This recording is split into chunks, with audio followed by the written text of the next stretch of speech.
बिस्मिल्लाहिर्रहमानिर्रहीम। अस्सलाम वालेकुम। मैं हूं अक्सर और आप देख रहे हैं मेरा YouTube channel inside news alert. Lahore में डिलीवरी बॉय को बड़ी ही बेदर्दी से कत्ल किया गया और इस पूरे केस की इन्वेस्टिगेशन चल रही है और डे बाय डे जो है इसमें बड़ी इंपॉर्टेंट डेवलपमेंट्स हैं इस पूरे केस में जो हो रही हैं। और जो स्टार्टिंग में एक मुल्ज़मान की तरफ से स्टेटमेंट सामने आ रही थी, कुछ चीज़ें ऐसी सामने बाद में आई कि केस जो है वो पूरे का पूरा दूसरा रुख जो है अब इख्तियार कर चुका है। फरहान और आमना की माफिया जो हैं वो अब दिन रात सामने आ रही हैं कि दोनों ही मुल्ज़मान जो हैं वो माफिया मांग रहे हैं और जो रईस के घर वाले हैं उनका जो मौक़िफ़ है वो भी आगे चल के आपको बताऊंगी कि वो इन माफियों के बदले में क्या कह रहे हैं। क्या वो इनको माफ़ कर देंगे या वो इस वक्त जो है वो ये ऐलान कर चुके हैं कि कोई माफ़ी तलाफ़ी नहीं होगी और जो उनके बेटे के साथ जो घिनौना सलूक किया गया और जिस तरह उसे कत्ल करके जलाया गया है,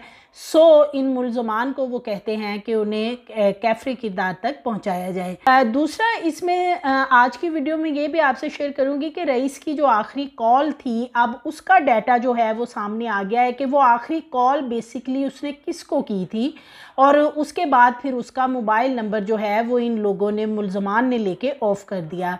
इसके अलावा आज की वीडियो में ये भी आपसे शेयर करूंगी कि 23 और 24 अगस्त की दरमियानी शब जब इसको कत्ल किया गया घर में बुलाकर रईस को, तो 1 बजे आमना और फरहान जो हैं ये लाश को अपने साथ लेके गए जलाने के लिए, लेकिन इनको किसी ने देख लिया था। वो शख्स कौन है, उसने पुलिस को क्या बताया, ये तमाम चीज़ें आज की वीडियो में आपसे शेयर करूंगी। तो नाज़रीन, जैसे कि डिलीवरी बॉय को बड़ी ही बेदर्दी से कत्ल किया गया, लेकिन अब एक चीज़ सामने आ रही है जो ये कहा जा रहा था ना कि आमना जो है वो इसमें मुलविस नहीं है मर्डर में और उसे कुछ पता नहीं और उसका खामद ही सब कुछ जो है वो उसके साथ चैट भी कर रहा था, उसके साथ बात भी कर रहा था, सब कुछ ऐसा नहीं है। गेट पर डिलीवरी बॉय को जब बुलाया गया 23 अगस्त की रात को, तो उस वक़्त आमना खुद दरवाज़े पर गई थी और उसने, क्योंकि ये लोग जो हैं ये ऊपर वाले पोर्शन में रहते हैं, इसने गेट खोला और उसको लेके ये फिर ऊपर चली गई, अपने कमरे में ले गई बेडरूम में, जिस पे पहले भी उसे गुज़श्ता 7 माह से ले जा रही थी और वो इसी तरीके से आता था। लड़के उसको ड्रॉप करके चले जाते थे। वो उस दिन अपनी बाइक नहीं लाता था जिस दिन इसके साथ मिलना होता था, सो वो इसको लड़के जो इसके साथ आए थे उन्होंने इसको उतारा, आमना इसको अंदर लाई, अपने ऊपर बेडरूम में ले गई और उसके बाद जो है वो वहाँ से चला गया। बेडरूम में जाते ही आमना ने सबसे पहला सवाल जो है वो इस डिलीवरी बॉय से किया कि तुम्हारे साथ कोई और तो नहीं आया, जिस पर डिलीवरी बॉय ने समझा कि सब कुछ रूटीन के मुताबिक है। उसने कहा कि मैंने अपने दोस्तों को बाहर छोड़ा है, 20-25 मिनट का बोल के आया हूँ, कितनी देर मैंने रुकना है मुझे बता दो, फिर मैं उनको उस हिसाब से बता देता हूँ। जिस पे आमना ने कहा कि नहीं, ऐसा करो कि उनको फ़ोन करके मना कर दो कि वो यहाँ पे ना रुकें या तुम्हारा इंतज़ार ना करें, वो फ़िलहाल यहाँ से अभी चले जाएं और मेरे पास काफ़ी ज़्यादा आज टाइम है, हम इकट्ठे काफ़ी देर टाइम जो है वो गुजारेंगे। सो जो रईस की आखिरी कॉल है, जो उसका कॉल डाटा सामने आया है, वो रात को उसने की है लास्ट मोबाइल ऑफ होने से पहले अपने उन दोस्तों को जो कि बाहर थे और जो कि पहले भी आते थे उसके साथ, और 2-3 घंटे बाद उसको यहाँ से दोबारा से वो लेते थे और ये लोग वापस चले जाते थे। खैर, इसने कॉल करके उनको कहा कि वो यहाँ पे अभी इंतज़ार ना करें, बाद में उनको जो है वो थोड़ी देर बाद कॉल करता है और उसके बाद वो लड़के जो हैं वो जाके सोसाइटी के बाहर खड़े हो गए कि अभी उसको यहाँ पे टाइम लगेगा। लेकिन उसके बाद फिर जब उन लड़कों ने नंबर मिलाया तो नंबर ऑफ हो चुका था। सो इसी तरह ये उसको जिस तरह अपने बेडरूम में लेके गई, तो फिर वॉशरूम में ये जो फरहान है और इसका जो भाई है अर्गमान, ये छुपे हुए थे और उसके बाद फिर ये भी निकल आए और इन तीनों ने फिर मिलके जो है उसको घिनौने किस्म के तशद्दुद का निशाना भी बनाया डिलीवरी बॉय को, और उसके साथ साथ उसकी सबसे पहले इन्होंने उसको बांधा है और बांधने में आमना ने पूरा साथ दिया है। उसके बाद उसकी वीडियो बयान रिकॉर्ड करवाएं, घोंसे मुक्के और लातें वगैरह जो है उनसे तशद्दुद किया गया कि तुम ये बयान रिकॉर्ड करवाओ कि तुम यहाँ डकैती की पर्पज़ से आए थे, तुम चोरी के पर्पज़ से आए थे। सो लड़का जो है, जो उसकी वीडियो सामने आई है, जो उसकी आखिरी वीडियो सामने आई है, लर्जा देने वाली, किस तरीके से उस पर बेईमानत तशद्दुद किया जा रहा है और वीडियो रिकॉर्ड की जा रही है, और लड़के की हालत ज़्यादा गैर हो गई है। वो बाकायदा उसमें बोलता नज़र आ रहा है कि मेरी जो तबीयत है वो काफ़ी ज़्यादा मैं ख़राब फील हो रही है, मैं अपने आप को ठीक नहीं महसूस कर रहा हूँ, लेकिन ये जो हैं ये सिर्फ वीडियो रिकॉर्ड करने में लगे हुए हैं। उसके बाद इन्होंने फिर डंडे जो हैं उनसे भी उस पर तशद्दुद किया, फिर इन्होंने छुरियों के साथ उसकी कमर के ऊपर भी तशद्दुद किया, प्लास और पता नहीं किन चीज़ों से उसके नाजुक अज़ा पे तशद्दुद किया। सो फिर ये लगे रहे और इन्होंने दी एंड जो है वो उसकी जान ले ली। अच्छा जी, ये जो गैरत का पहले कहा जा रहा था जी, ये गैरत की बेस पे मारा है, ऑनर किलिंग में मारा है, ये इनका ड्रामा फ्लॉप हो चुका है, क्योंकि जैसे ही ये पूरा वाक़या सामने आता है तो जो ये दोनों मुल्ज़मान हैं, फरहान और इसकी बीवी आमना, ये मौक़िफ़ अपनाते हैं कि डिलीवरी बॉय तो बहुत ही आवारा था, वो बहुत ही रेपिस्ट किस्म के उसके काम थे, वो बहुत घटिया था। उसके मोबाइल के अंदर हमने वीडियोस देखी, वो 8 साल की बच्चियों को रेप का निशाना बना रहा है, वो इस तरह कर रहा है, वो गलत हरकत कर रहा है। सो CDR डाटा से पहले ये मौक़िफ़ अपनाया गया था, अगर वो इतना ही गंदा और बेगैरत किस्म का आदमी था जैसे कि आमना पहले बताती रही, तो CDR डाटा तो बता रहा है कि आमना वॉशरूम के अंदर जाकर जो है वो किस किस्म की कॉल्स जो हैं वो उसको वहाँ से करती थी, और वो जो वीडियोज़ और तस्वीर बरहीना सामने आई हैं वो फिर किसकी हैं। अगर वो इस तरह का बंदा था तो फिर आमना ने उसके साथ ऐसी वीडियोस कॉल जो हैं वो कैसे शेयर कर ली, ये एक सबसे बड़ा सवाल है, और जो कि पुलिस ऑन रिकॉर्ड ये सारी चीज़ें हैं।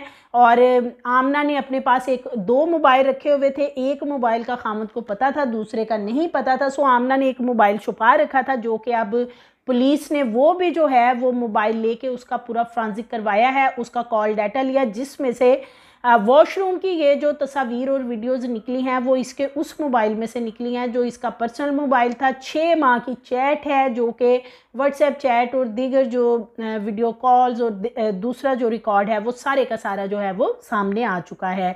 इसके साथ साथ दोनों जो हैं ये दोनों मियाँ बीवी ये समझ रहे थे कि इन्होंने सारा डाटा जो है डिलीवरी बॉय के दोनों मोबाइल्स में से डिलीट कर दिया है, लिहाजा ये किसी तौर पे भी अब पकड़े नहीं जाएंगे। और आमना ने भी अपने मोबाइल से सारा डाटा डिलीट कर दिया था कि हम ना किसी को पता चलेगा, और मैंने जो मौक़िफ़ अपनाया है कि ये ज़बरदस्ती ब्लेड मेरी कमर पे रख के घर में घुसा था, सो वो मेरी बात जो है वो सारे मानेंगे, और ये जो हमने कत्ल किया है ये हम आराम से हम इसमें से ऑनर किलिंग का कह के जो है वो रिलीफ ले लेंगे। सो मोबाइल का जैसे ही डाटा सामने आया तो अब ये एक चीज़ सबको जान लेनी चाहिए कि जितना भी ये मोबाइल जो यूज़ हो रहा होता है ये बहुत ज़्यादा फैसिलिटेट करता है लोगों को, लेकिन फंसवाता ही ये मोबाइल है। ये इन दोनों मियाँ बीवी को इनके मोबाइल्स ने फंसवाया है, जो सही बात है वो इसलिए कि जितना मर्जी आप डाटा उसमें से डिलीट कर लें, जब आपने उसका CDR निकलवाना है, जब आपने उसका फॉरेंसिक करवाना है, आपकी एक एक चीज़ उसके अंदर जो है वो रिकवर हो जानी है।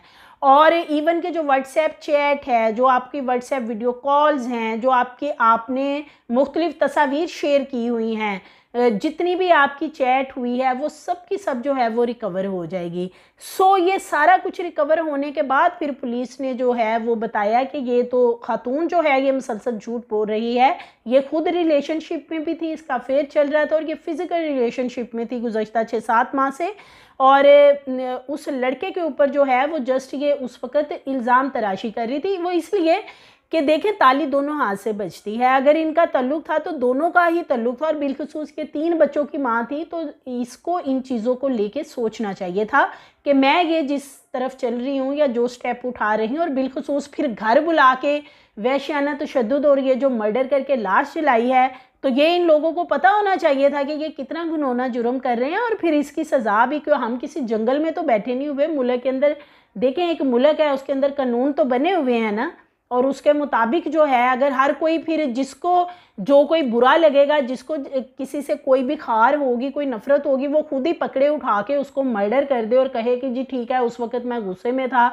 या मैं मारना नहीं चाहता था मैंने मार दिया, या फिर वो ये वाला बहाना बनाए कि मैंने तो जी ऑनर किलिंग के चक्कर में ये सारा मामला किया है, तो ऐसे नहीं होता कानून अगर आप अपने हाथ में खुद लेंगे तो उसका खमियाजा जो है वो आपको भुगतना पड़ेगा। अच्छा जी, आप ये दोनों मियाँ बीवी माफ़ियाँ मांग रहे हैं ये उनके घर वालों से, लेकिन दूसरी तरफ जो रईस के घर वाले हैं उन्होंने भी तिबले जंग बजा दिया है। अब उनका कहना है कि जिस तरीके से इन्होंने जो बेईमाना मौत दी है, मैं आपको उसकी जो बहनें हैं उनकी भी सुनवाती हूँ आगे चल के वो क्या कहती हैं इस बारे में, और ये जो माफ़ियाँ तलाफ़ियाँ कर रहे हैं ये भी मैं सुनवाती हूँ, ताकि आपको भी आइडिया हो जाए कि आगे जो है इनको जो रईस की फैमिली है वो किसी सूरत भी इनको स्पेयर करने वाली या माफ़ करने वाली नहीं है। सो देखेंगे, इनका कच्चा छट्टा खुल चुका है। शाम की भटिया में ले जाके इन्होंने फिर उसको जलाया, और अब पहले सारा कुछ इन्होंने कर लिया। अब ये माफ़ियाँ जिस तरीके से मांग रहे हैं, और ये इन दोनों की बहुत घनौनी किस्म की प्लानिंग है जो कि मैं आगे चल के आपसे शेयर करती हूँ कि उस रात बेसिकली इन्होंने रूट कौन सा अपनाया था। रास्ता एकदम से ऐसा नहीं होता, पहले से चीज़ें जो हैं वो प्लान होती हैं। सो अब इन्होंने ये जो मर्डर है इसको कर दिया, और बहुत से लोग हैं जो कमेंट बॉक्स में या मुख्तलिफ ईमेल्स वगैरह में कहते हैं कि जी ये बिल्कुल ठीक मर्डर किया है, सही किया, गैरत के नाम पे कर दिया या इस तरह कर दिया। लोग उल्टे उल्टे जो हैं वो कमेंट्स करते हैं, लेकिन बात यह है कि मर्डर कहीं भी जस्टिफाई नहीं हो सकता। और अगर ऑनर किलिंग का मामला था तो फिर ख़ातून जो है वो भी सज़ा की मुस्तहिक थी। वो इसलिए कि ख़ातून को तो हाथ ही नहीं लगाया मुलजिम ने, और उस लड़के को मार के जो है वो उसकी लाश जला दी। सो इस चीज़ को जस्टिफाई नहीं किया जा सकता। इसके अलावा देखें, एक हमारी सोसाइटी है और हमें अपनी सोसाइटी के कवानीन के मुताबिक चलना है। अब ये तो नहीं है कि जिसको आप उठें पकड़ें और उसको राइट तो नहीं है किसी के पास ना किसी को मर्डर करने का, कानून मौजूद है।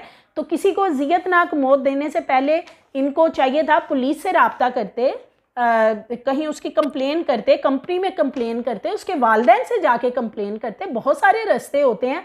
ये हमारी सोसाइटी में अगर इनका तो चले एक रिलेशन था ना, बहुत से ऐसे मामलात वाक़यात होते हैं कि लड़के जो हैं वो लड़कियों को, ख़वातीन को तंग करते हैं, मर्द हज़रात करते हैं, ऐसी बात नहीं है। लेकिन उन चीज़ों को मैनेज कर लिया जाता है। उन किसी को कंप्लेन की जाए, फैमिली को नहीं बाज आ रहे, पुलिस को कंप्लेन की जाए। ये थोड़ी होता है उसे पकड़ के मर्डर करके उसको जला दें, इस तरह थोड़ी होता है। ये तो फिर हम अपने मुल्क के अंदर जिसका जो दिल चाहेगा, जिसकी लाठी उसकी भैंस वाला मामला हो जाएगा। हम इन चीज़ों को कंडेम ही करेंगे, इन चीज़ों को हम जो है वो प्रमोट नहीं कर सकते हैं। सो इंसान जो है वो फंसता कहाँ पे है, मोबाइल से। ये बात हो रही थी, और ये इनका डाटा जो है यही इनके गले पड़ा है, और इनकी सारी जो बातें हैं वो अब धरी की धरी रह गई हैं। दोनों मुलज़म मियाँ बीवी जो हैं, डे 1 से इनका जो मौक़िफ़ था, CDR ने जब इनका पोल खोला है, और अब बिलखुसूस जब इसके खामद को पता चला है, आमना के हस्बैंड को, कि आमना की वॉशरूम की तस्वीर और इस तरह, तो वो एकदम हवास बाख्ता हो गया है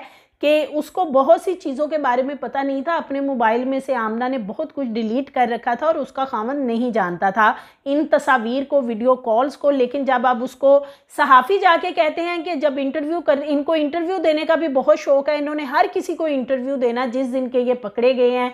और उसके बाद जब सहाफ़ी इसके खामद से सवाल करते हैं कि आपकी बीवी की तो सारी चीज़ें CDR में सामने आ गई हैं, तो फिर बड़ा गुस्सा लगता है। किस चीज़ का गुस्सा लगता है? जो हकीकत है, ये CDR डाटा में सारी चीज़ें सामने आई हैं और ये हकीकत है। सो अब वो कहते हैं ना, अब पछताने का क्या फ़ायदा जब चिड़िया चुग गई खेत। तो अब पछताने का कुछ नहीं होने वाला है। अब मर्डर आप लोग कर चुके हैं, जो आपने लाश जलानी थी वो जला चुके हैं। अच्छा जी, थोड़ा हम आते हैं 23 अगस्त को आमना जो है उसका जो कॉल डाटा सामने आया है और फरहान का, वो मैं थोड़ा सा आपको बताती हूँ। फ्रांसिक में जो चीज़ें सामने आई हैं, 23 अगस्त को आमना जो है वो फैसल टाउन में अपने मेके में मौजूद थी, और हाई कोर्ट सोसाइटी में फिर ये वापस आई 23 अगस्त के दिन ही। और बागड़ियाँ टाउन में जो है, फैसल टाउन के करीब बागड़ियाँ है, वहाँ पे जो है इसकी रहाइश है रईस की। डिलीवरी बॉय जो रईस है ये भी जैसे कि फैसल टाउन के इलाके कोठे पिंड का रहायशी था। 23 अगस्त को आमना अपने घर में मौजूद थी। उसकी लोकेशन रईस की और आमना की एक ही आ रही है। एक घर में ये मौजूद रहे हैं। रईस के मोबाइल इन्होंने बाद में ऑफ कर दिए, और उसके बाद जो है 3 मोबाइल वहाँ पे ऑन रहे हैं।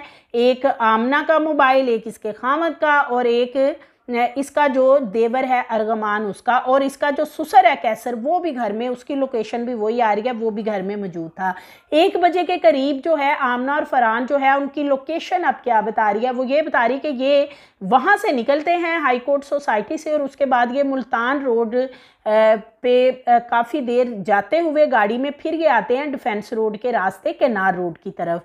वहाँ से पहुँचते फिर ये बहरिया टाउन से गुजरते हुए शाम की भट्टियाँ जो है वहाँ पे पहुँच जाते हैं। तकरीबन ये 45 से 50 मिनट का रास्ता था। पीछे लाश जली हुई जलाने के लिए रखी हुई थी इन्होंने रईस की, कपड़े में बांध के, चादर में बांध कर, और ये दोनों जो हैं 50 मिनट की मुसाफत इस तरह तय करके वहाँ पे पहुँचते हैं शाम की भट्टियाँ। रास्ता बहुत वो वाले सुनसान थे जो इन्होंने अपनाए, इसलिए इनको किसी ने रोका नहीं, और बिलखुसूस अगर फ्रंट सीट पे कोई खतून आपके साथ बैठी है फिर तो कोई भी नहीं रोकता।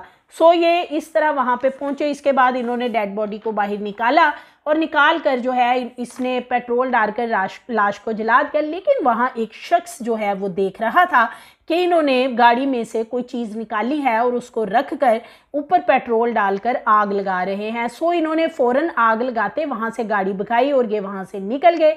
अगले दिन जब मांगा मंडी पुलिस को वहाँ से लाश मिली तो एक शख्स जिसका नाम अभी सिगाराज में रखा जा रहा है, वो नाम जो है अभी पुलिस नहीं बता रही, उसने जो है पुलिस को बताया था कि उसने रात को एक गाड़ी देखी थी जिस गाड़ी में से ये डेड बॉडी निकाली गई, और फिर उसने देखा कि वो पेट्रोल डालकर जो है वो आग लगा रहे हैं, और उसी वक्त वो यहाँ से निकल गए। सो फिर सीसीटीवी कैमरा जो हैं वो केनार रोड के चेक किए गए। जब सीसीटीवी फुटेजेस हासिल की गई तो एक पेट्रोल पंप के सीसीटीवी में आमना और फरहान को वाज़िया तौर पे देखा जा सकता था।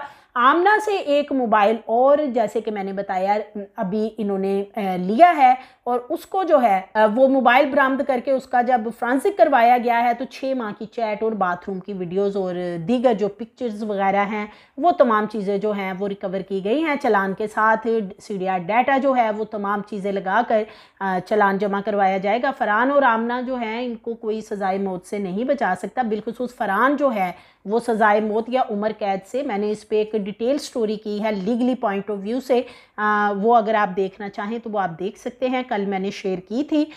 उसमें मैंने यही बताया था कि किसी सूरत भी जो फरहान है फैक्ट्स एंड फिगर्स के मुताबिक और ये जितने भी शवाहद हैं CDR डाटा के, वो इसको सज़ाए मौत या उम्र कैद से नहीं बचा पाएंगे। अलबत्ता आमना जो है उसको कम सज़ा होगी। लेकिन दूसरी तरफ हमारे यहाँ एक अलमिया है कि बहुत ज़्यादा असर और रसूख जो है वो इस्तेमाल किया जा रहा है। ये जो फरहान लोग हैं इनके बहुत ज़्यादा तल्लुकात हैं बासर लोगों के साथ, हाई ऑफिशल्स के साथ ये राब्ते में हैं। ज़राए का ये कहना है कि केस पे असरअंदाज दोनों मियाँ बीवी हो रहे हैं, ज़मानत के लिए पर तोड़ रहे हैं कि इनको जल्द जो है वो ज़मानत मिल जाए और इस केस को रफा दफा कर दिया जाए, क्योंकि डिलीवरी बॉय जो है वो एक गरीब लड़का था, उनके पास इतने पैसे नहीं हैं कि वो केसों के ऊपर और इन चीज़ों के ऊपर जो है वो पैसे लगा सकें। देखें इन्होंने बाद में कीचड़ भी इसीलिए उस पर उछाला था कि ये मामला ऐसे ही रफा दफा हो जाएगा। इनको क्या पता था हमने जो चीज़ें डिलीट की हैं वो CDR में सारा कुछ रिकवर होना है। जब इनको पता चला फिर ये माफ़ी तलाफ़ी पे आ गया। मगर दूसरी तरफ जो है रईस की बहनें और उसके भाइयों का जो मौक़िफ़ है वो मैंने आपको सुनवा दिया। उनका कहना है कि हम किसी सूरत मुलज़मान को माफ़ नहीं करेंगे। मज़ीद वीडियोज़ के लिए चैनल को सब्सक्राइब करें, लाइक करें, बेल आइकन को प्रेस करें ताकि आने वाली वीडियोज़ आपको मिलती रहें।